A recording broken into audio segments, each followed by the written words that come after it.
I'm getting tired of this, you two, Deputy Sheriff Paris said, getting between Al and Lincoln for the third time this month.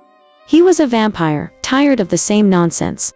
So help me, I will get the Guardian to pay you both a visit. Use your fairy tale to scare the little kids. I don't have time for it, Lincoln said with such disdain. He was an alpha wolf shifter in charge of all the cat shifters that lived in Fiveville. This dwarf would not let me borrow a keg of Budweiser. You said we had to work together, and he refuses to do it. I am sick of him and his shoddy bar. I want him closed down. Why should I?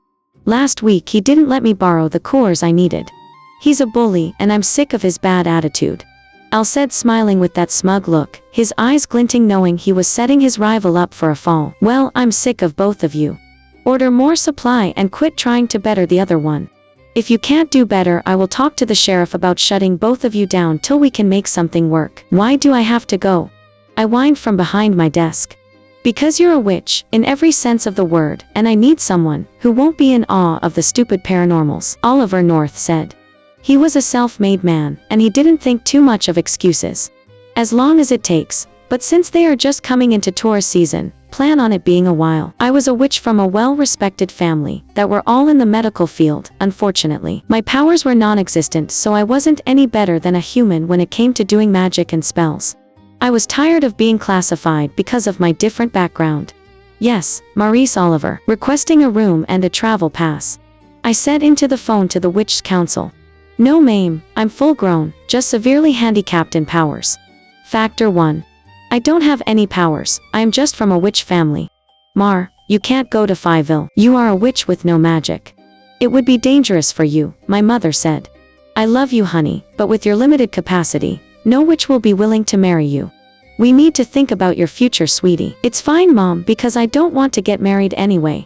I like making my own way for myself.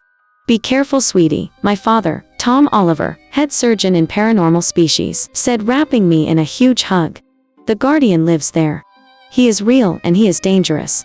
I doubt you would be a problem. He doesn't lower himself to bothering with small problems, but just be careful regardless. I parked my Subaru wagon and walked inside the sheriff's department in Fiveville. It was busy, but not too bad, and I walked up to the reception desk. I need to register Maurice Oliver. I work for North Distributing. I am here to visit with our buyers. The man behind the desk let a throaty chuckle escape. Says you are a witch, but under power level it has an N and A. What does that mean? It means not applicable. I'm only factor 1. I explained, and he nodded. I walked into Keggers. It had a long bar off to the left. We don't open till 5, but for you, I will make an exception. I'm Lincoln, he said, smiling. But before you tell me what you're selling, you have to drink a toast with me. To the gods for finally bringing Athena to earth. I laughed. To the gods for letting Dionysus get you so drunk you can't tell the difference. A girl after my own heart, he said, looking me over. What can I do for you? Well, I'm Maurice Oliver, your beer rep, and you have been a bad boy with all your last-minute orders and complaints. What's going on, Lincoln? You have filed 7 complaints this month. You're shipping my competitor all the product he needs, and I am getting shorted. Boy, you only care about that stupid dwarf. Go on, get out, go talk to him. I walked across the street to Ale House. I see you went to my competitor first, was the first thing the man behind the bar said. I am Al Grumalton. You are Maurice Oliver, level 1 witch and my beer representative. Now that's over, what do you want? I came to discuss all your complaints about deliveries. We deliver you each what you order. Ridiculous. I'll have you know I will be the only bar left in town, and then we will see who is answering to who. Now get out. I have no more time for you. You can conspire with him against me, all you want. Lincoln yelled from across the road as I stepped out to the sidewalk. I'm not going anywhere. Boy, you are a vindictive dwarf with no morals. Al screamed, following me out. I'll take your shaggy shifter ass with me when you do. This is my town, not yours. I stood by my car and listened to the two of them throw insult after insult at each other. They were really getting revved up when a man came around the corner. He did not look happy, but he did look hot as hell, even with the frown that was on his face. He was dark-haired with crystal clear blue eyes. He walked past me and stood in front of both men's views, and looked at each of them till they shut up. I've had enough of your twos yelling. You will both go inside, and I don't want to hear another word from either of you for the rest of the day. Do I make myself clear? Bah, Lincoln said, but he walked back inside. You don't scare me, Jonathan Presteerworth, Al said, but he turned around and walked inside as well. I turned to thank the man, but now he was looking at me, and he did not look happy. Stop riling the idiots up, those two are Marines, and it doesn't help when some out of town nobody comes in and gets them riled up. What were you thinking? Just go back where you came from and leave the paranormals alone, damn humans, he said, turning, and he walked back down the street. I'm not human, I said, but he was too far away to hear me. Why did the hot sexy ones always have to be the biggest jerks?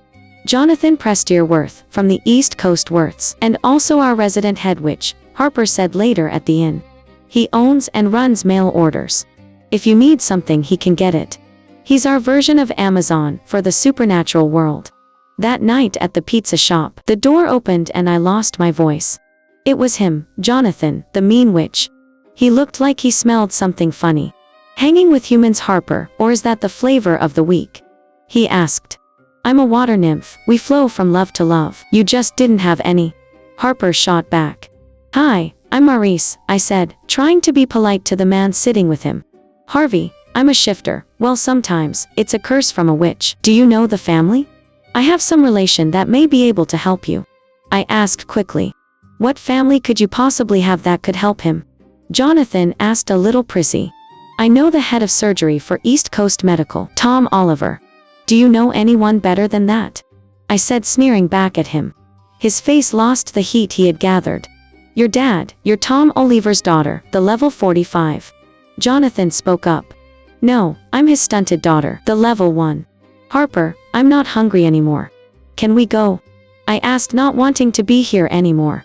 I'm sorry, Jonathan said, but he didn't look sorry, and I had all I could do to contain the tears. I walked away.